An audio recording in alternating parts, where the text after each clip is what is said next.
everybody. This is Alan Ellman, the Blue Collar Investor, with today's covered call writing question of the day. Today's question comes from Patrick. Alan, is it fair to say that put selling has an advantage over covered call writing in that selling puts costs us one commission, selling the put, while covered call writing involves two, buying stock and then selling the option? Well, Patrick, what you're saying is absolutely true, assuming now that we're starting from the very beginning in terms of setting up a covered call position. But the question is, and I would consider this to be the broader, more important question, is whether or not commissions should be the sole determining factor as whether or not we should use a particular strategy.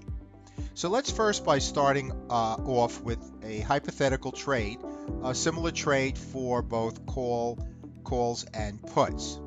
Now in this particular hypothetical, what we're going to do is we're going to sell 3 covered calls and compare the commissions to selling 3 cash secured puts. On the left side of the screenshot is covered call writing. Now first, to initiate the trade, we have to do the first leg of the trade, which is buying the 300 shares. Now a typical premium for an online discount broker would be $8.75. There are many brokers that charge less, some that charge more. We're going to use the figure $8.75. Now when we sell 3 calls, we then pay a separate commission for selling the options. And a typical way that brokers calculate the commission on options contract is some sort of a base fee, which is usually the same fee they charge for buying and selling stock, plus a certain amount per contract. So we're going to use $8.75 plus 75 cents a contract. For 3 contracts on the call side, we're going to have a commission of $11. So we add that to the commission we paid for buying the 300 shares, leaving us a total commission of $19.75.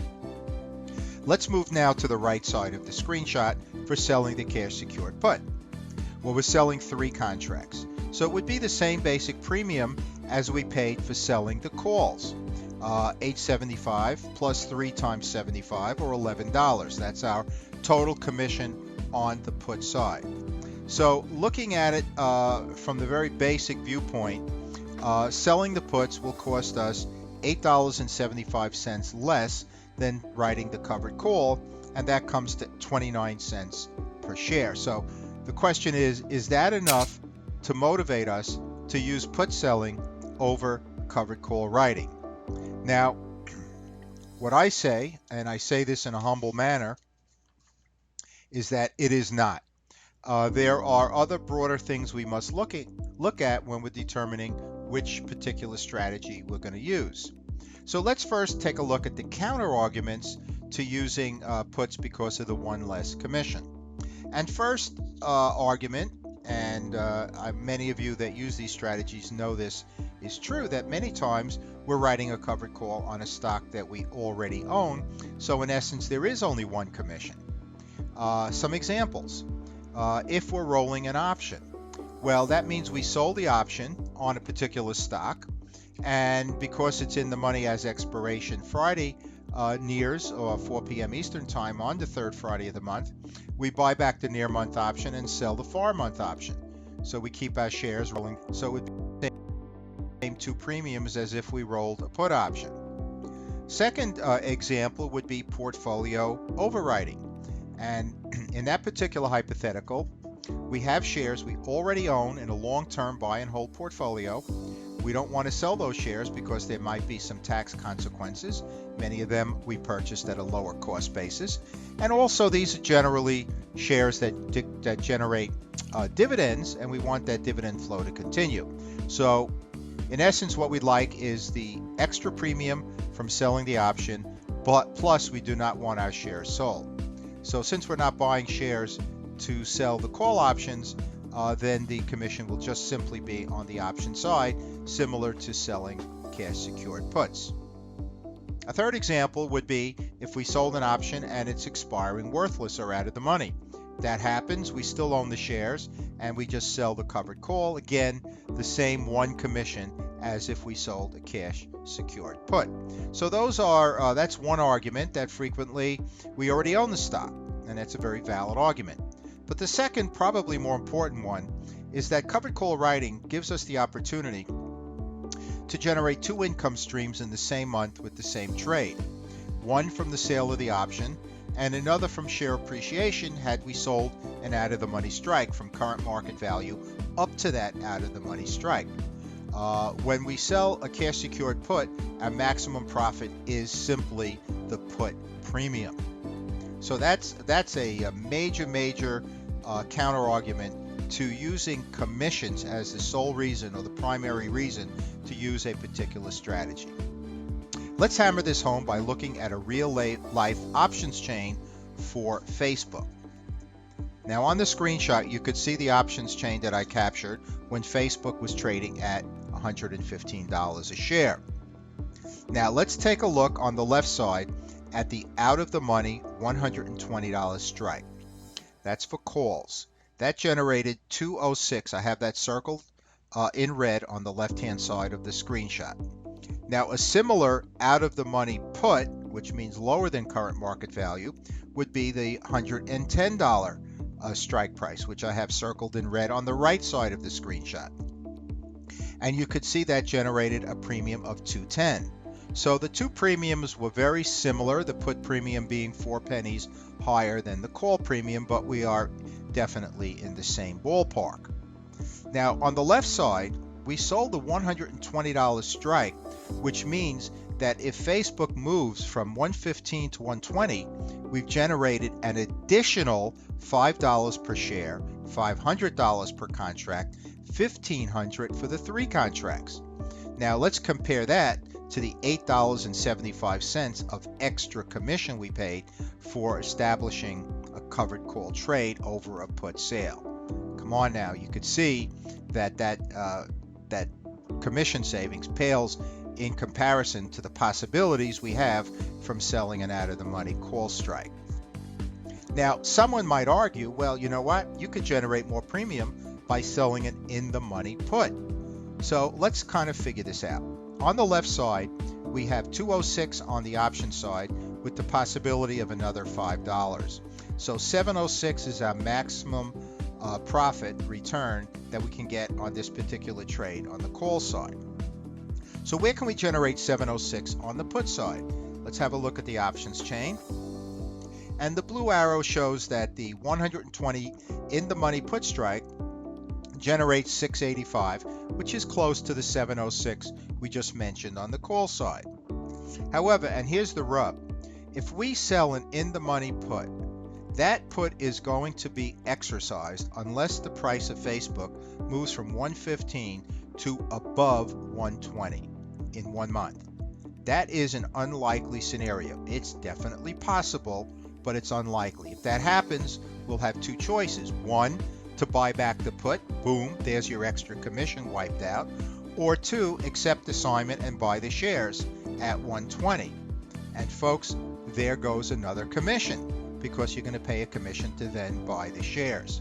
So selling an in-the-money put to make up for the premium possibility on the call side is really counterproductive to what your goal is if you use a strategy simply to make sure that you only have the one commission. All right, so let's move on now and let's have a look and see when and if commissions play a role at all. And they do. In some situations, they do play a role, but never ever, in my view, in determining whether or not we're going to use a particular strategy or not. And let me give you a couple of examples. If we're doing covered call writing, we could sell monthly options, which is what I do, or we could sell weekly options, which is what some of our members do, prefer the weekly options. Now, there are pros and cons to each, but relating specifically to commissions, if you're selling weeklies, you have 4 to 5 times the number and amount of commissions minimum than if you sold monthlies.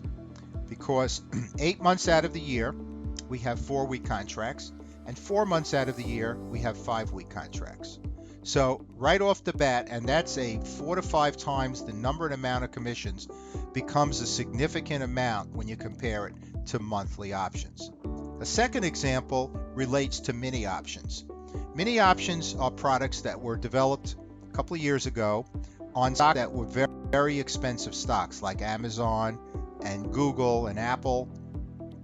And the rationale behind developing these products was that they only generated 10 shares of deliverables as opposed to the 100 shares that the standard options contracts deliver. Now, as soon as these products were announced and before they actually came out, I tried to find out if brokers were going to be decreasing the commissions. And as it turned out, after the fact, turns out they did not.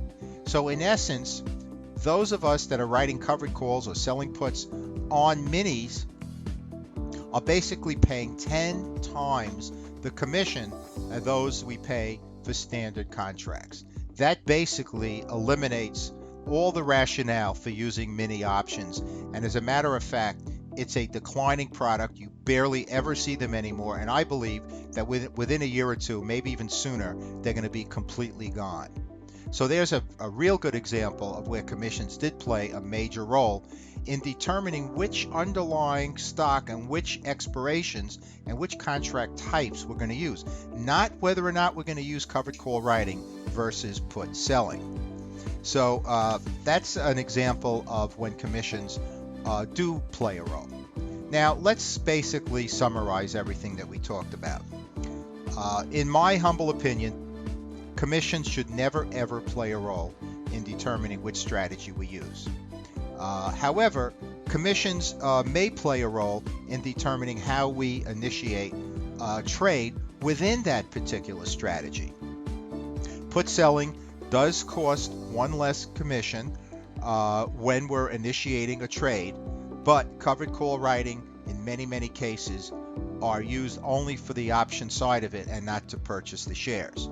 And it offers us two possible income streams, one from call premium and the other from share appreciation from current market value up to the strike price if we sell and out of the money strike. And that is, folks, a big deal.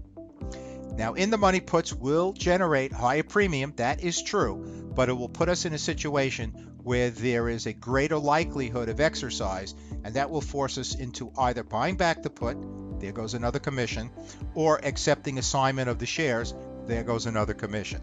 So using in the money puts to generate higher premium is basically counterproductive to what our strategy goal is in this particular hypothetical. So there you have it, Patrick. Some counter arguments to favoring put selling over covered call writing based on commission only. So I'm not here to tell you which strategy to use, but I am here to tell you to make sure you understand all the nuances of both strategies before you make a decision, and it should not be based solely on commissions. But I thank you very much for asking that very useful question. And I also want to thank everybody out there for taking the time to watch this video. Hope you enjoyed it, and more importantly, I hope you benefit from it.